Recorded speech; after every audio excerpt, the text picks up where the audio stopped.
പെൻഷൻകാർ ഈ വീഡിയോ കാണരുത്.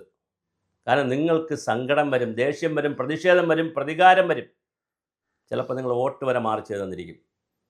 എന്തിനാണ് കേരള സ്റ്റേറ്റ് സർവീസ് പെൻഷനേഴ്സ് യൂണിയനും അസോസിയേഷനും ഫെഡറേഷനും സംഘടനകൾ? നിങ്ങൾക്ക് വലിയ കെട്ടിടങ്ങളും ചായകുടിയും പരിപാടികളൊക്കെ ഉണ്ടല്ലോ. നിങ്ങളെ അവസാനത്തെ DA ഓർഡറിലും സർക്കാർ വഞ്ചിച്ചില്ലേ? അവസാനത്തെ DA ഓർഡറിൽ എഴുതിയിരിക്കുന്നത് എന്താണ്? അരിയറായ DA, അതായത് 2021 മുതലുള്ള അരിയർ DA ജനുവരി 26 വരെ ഉള്ളത് കൊടുക്കുമെന്നാണ്. പക്ഷേ അപ്പോൾ യഥാർത്ഥത്തിൽ നിങ്ങൾക്ക് DA വരുന്നത് ഫെബ്രുവരി 28 ഫെബ്രുവരി വരെ ഇല്ലേ? 28/2/26 വരെ തരണ്ടേ? DR തരണ്ടേ? അപ്പോൾ അതും ഉത്തരവിൽ പറയുന്നില്ല. DA അരിയർ കൊടുക്കുമെന്ന് മാത്രം പറയുന്നു. അതിൻ്റെ ഡേറ്റും പറയുന്നു. DRനെ കുറിച്ച് മിണ്ടുന്നില്ല. എങ്കിൽ ചോദിക്കാം, DA തരുമ്പോൾ DRും തരുന്നുണ്ടല്ലോ. പക്ഷെ അപ്പോഴുള്ളൊരു പ്രശ്നം, DR 1 മാസം കഴിഞ്ഞാണല്ലോ നിങ്ങൾക്ക് കിട്ടുന്നത്. കഴിഞ്ഞ എത്രയോ കാലമായി ഓരോ മാസം നിങ്ങൾക്ക് കട്ടായി പോകുന്നത് നിങ്ങൾ മനസ്സിലാക്കുന്നില്ല എന്നുള്ളതാണ് ഗുരുതരമായ ഒരു പരിപാടി.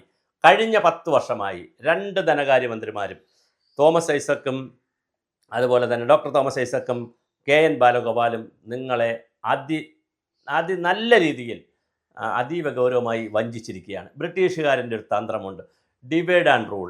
നിങ്ങൾ പെൻഷൻകാർ ഒന്നുകിൽ പ്രതികരിക്കില്ല എന്നറിയാം, അല്ലെങ്കിൽ നിങ്ങൾ ഭരണകക്ഷിയും പ്രതിപക്ഷവും എന്നൊക്കെ പറഞ്ഞ് അങ്ങനെ മാറി നിന്ന് ഗ്രൂപ്പ് കളിച്ച് ബഹളം കാണിച്ച് ഓരോ പാർട്ടി എന്നൊക്കെ പറഞ്ഞ് നിന്ന് ന്യായീകരിച്ചും താങ്ങിയും പിടിച്ചുമൊക്കെ പോകുമെന്ന് അവർക്കറിയാം.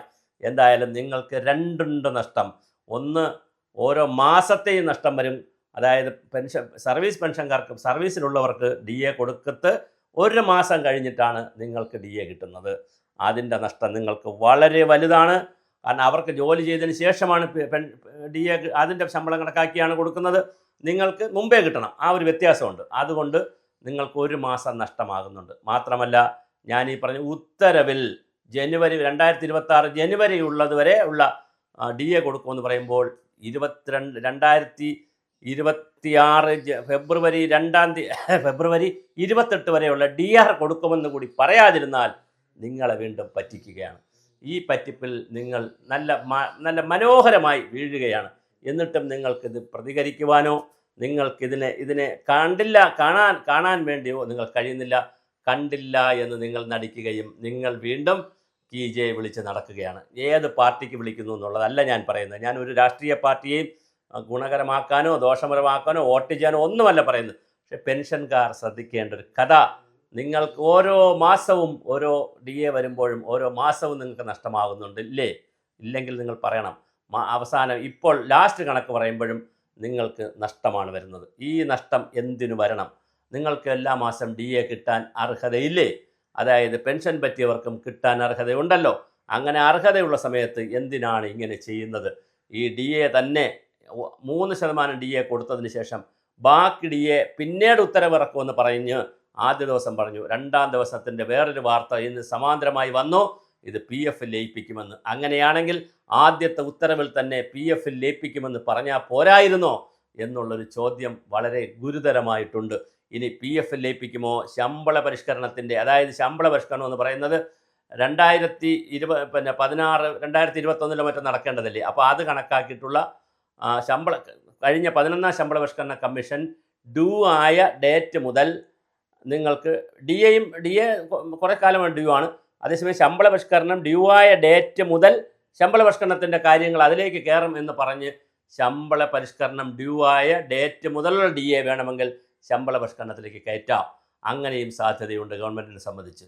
പിന്നെ ഹൈക്കോടതി കൊടുത്തിരിക്കുന്ന നോട്ടുകളാണ്. ഹൈക്കോടതി കൊടുത്തിരിക്കുന്ന ഒരു നോട്ട് കേരളത്തിൽ സർക്കാർ കൊടുത്തിരിക്കുന്ന അഫിഡവിറ്റിൽ പറയുന്നു, DA is not an absolutely fundamental or constitutional right എന്നാണ് പറഞ്ഞിരിക്കുന്നത്. പക്ഷേ ഇത് സുപ്രീം കോടതി വളരെ കൃത്യമായൊരു വിധി പറഞ്ഞിട്ടുണ്ട്. പ്രത്യേകിച്ച് ബംഗാൾ ഗവൺമെൻറ്റും ബംഗാളിലെ യൂണിയൻകാരും കോൺഫെഡറേഷനും തമ്മിൽ നടന്ന കേസിൽ വളരെ കൃത്യമായി പറഞ്ഞിട്ടുണ്ട്, ഇത് അബ്സല്യൂട്ട് റൈറ്റാണ്, ഇത് കോൺസ്റ്റിറ്റ്യൂഷണൽ റൈറ്റാണ്, ഇത് ഫണ്ടമെൻ്റൽ റൈറ്റാണ്. ആർട്ടിക്കിൾ 21 അനുസരിച്ചും ആർട്ടിക്കിൾ 14 അനുസരിച്ചും അന്തസ്സായി ലീവ് വിത്ത് ഡിഗ്നിറ്റി എന്ന കൺസെപ്റ്റിൽ ഇത് പെൻഷൻകാരുടെയും അതുപോലെ തന്നെ പിന്നെ സർവീസിലുള്ളവരുടെയും DA എന്ന് പറയുന്നത് കാലാനുസൃതമായി അതാത് സമയത്ത് കൊടുക്കേണ്ട ബാധ്യതയാണ്. അത് റെസ്പോൺസിബിലിറ്റിയാണ്, ബാധ്യതയല്ല. ഉത്തരവാദിത്വമാണ്. അത് ബാധ്യതയാക്കി നീട്ടിക്കൊണ്ടുപോയി പിന്നെ കൊടുക്കാതിരിക്കുന്ന പ്രശ്നമേ ഉദിക്കുന്നില്ല എന്നാണ് സുപ്രീം കോടതി അസന്നിഗ്ധമായി പ്രഖ്യാപിച്ചിരിക്കുന്നത്. അത് അങ്ങനെ പ്രഖ്യാപിച്ചിരിക്കുന്ന സുപ്രീം കോടതിയുടെ വിധി നിൽക്കുന്ന ഈ രാജ്യത്ത്, ഈ നാട്ടിൽ ഇവിടെ ഈ തരികിട തിക്കും തിത്തവും തിംതരികിടതവും പരിപാടികൾ നടക്കുകയാണ്. പക്ഷേ ഇതിനെതിരെ കൃത്യമായി പ്രതികരിക്കുവാനോ കൃത്യമായി പ്രതികരിക്കാത്ത കാരണമെന്ന് വെച്ചാൽ പാവപ്പെട്ട പെൻഷൻകാർക്ക് ഇത് മനസ്സിലായിട്ടില്ല എന്നുള്ളതാണ് എൻ്റെ സങ്കടം.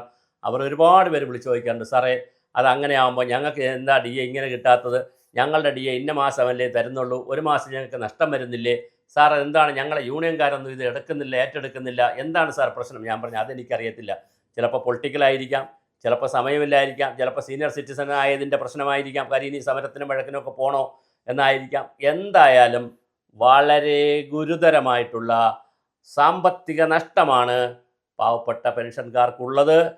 പെൻഷൻകാരെ സംബന്ധിച്ചിടത്തോളം അവർക്ക് ഞാൻ ഈ പറഞ്ഞ പോലെ ഓരോ മാസത്തെ നഷ്ടവും വരും. ഇപ്പോൾ അവസാനത്തെ കണക്ക് വരുമ്പോഴും ജനുവരി വരെയുള്ള ഡി എയുടെ കാര്യങ്ങൾ ഉത്തരവിൽ പറയുന്നു, ഫെബ്രുവരി വരെയുള്ള ഡി ആറിൻ്റെ കാര്യം ഉത്തരവിൽ പറയുന്നില്ല എന്നുള്ളത് വളരെ ഗുരുതരമായ ഒരു തെറ്റാണ്, അക്ഷന്തവ്യമായ തെറ്റാണ്. ഈ തെറ്റ് ബോധപൂർവം പർപ്പസായി ചെയ്യുന്നതല്ലേ എന്നൊരു ചോദ്യമുണ്ട്. അപ്പോൾ സെക്രട്ടേറിയറ്റിലിരിക്കുന്ന IAS-കാർക്കും IPS-കാർക്കും അങ്ങനെ തുടങ്ങിയിട്ടുള്ള ആളുകൾക്കും പിന്നെ ജുഡീഷ്യലിരിക്കുന്ന ആളുകൾക്കൊന്നും അതെല്ലാം സെൻട്രൽ പാരിറ്റി വിഷയത്തിൽ വരുന്നതുകൊണ്ട് അവർക്ക് ഈ ശമ്പളത്തിൻ്റെയോ പെൻഷൻ്റെയോ വിഷയങ്ങളൊന്നും അവരെ ബാധിക്കുന്നതല്ല. അതുകൊണ്ട് അവർ മനഃപൂർവ്വം ചെയ്യുന്നൊന്നല്ല. പക്ഷേ സെക്രട്ടേറിയറ്റിൽ ഇത് എഴുതുന്ന അഡീഷണൽ സെക്രട്ടറി മുതൽ താഴോട്ടുള്ള ആളുകൾക്കെല്ലാം ഇത് ബാധകമാണല്ലോ. അവർ നാളെ പെൻഷൻ പറ്റിയാലും ഇത് ബാധകമാണല്ലോ, അല്ലെങ്കിൽ അവരെ ഭാര്യ ജോലിയുണ്ട്, ഭർത്താവ് പെൻഷൻ പറ്റിയിട്ടുണ്ട്, എല്ലാവർക്കും ഇത് ബാധകമാണ്. അപ്പോൾ എന്തുകൊണ്ട് എല്ലാവർക്കും ബാധകമായ ഒരു വിഷയത്തിൽ ഇങ്ങനെ ഗൗരവതരമായ ഒരു ഇടപെടൽ നടത്താൻ ശ്രമിക്കുന്നില്ല എന്നുള്ളത് വളരെ ഗുരുതരമായ ഒരു ചോദ്യമാണ്. ഒരു അഡ്മിനിസ്ട്രേറ്റീവ് ചോദ്യമാണ്, ഒരു ജുഡീഷ്യൽ ചോദ്യമാണ്, ഒരു സോഷ്യൽ ചോദ്യമാണ്, ഒരു പൊളിറ്റിക്കൽ ചോദ്യമാണ്, ഒരു കൾച്ചറൽ ചോദ്യമാണ്, ഒരു സാമൂഹ്യ നീതിയുടെ ചോദ്യമാണ്. എന്തുകൊണ്ട് പെൻഷൻകാർ ഇവിടെ നിഷേധിക്കപ്പെടുന്നു? നിങ്ങളെ തമ്മിൽ തെറ്റിച്ച് പെൻഷൻകാരെന്നും സർവീസിലുള്ളവരെന്ന് പറഞ്ഞ് രണ്ട് തട്ടുകളിലായി നിർത്തി നിങ്ങളെ ഒരു മാസം വീതം എപ്പോഴും താഴെയാക്കുമ്പോൾ, നാളെ ഇതുവരെ കിട്ടിയ പെൻഷൻ കണക്കാക്കുമ്പോൾ എത്ര മാസത്തെ പെൻഷൻ നഷ്ടപ്പെട്ടു വന്ന് നിങ്ങൾ തന്നെ കണക്ക് കൂട്ടിയെടുത്തോളുക. ഞാൻ അങ്ങനെ കണക്ക് കൂട്ടാൻ അങ്ങോട്ട് വരുന്നില്ല. നിങ്ങൾ തന്നെ കണക്ക് കൂട്ടുക. എത്ര മാസത്തെ പെൻഷൻ അത് നിങ്ങൾ ഡിമാൻഡ് ചെയ്യുമോ, അത് നിങ്ങൾ സർക്കാരിനോട് ചോദിക്കുമോ എന്നുള്ളതാണ് ഗൗരവതരമായ ചോദ്യം. ഇപ്പോഴും നിങ്ങളെ വീണ്ടും പുതിയ ഉത്തരവിലും പെൻഷൻകാരെ വഞ്ചിച്ചിരിക്കുകയാണ്.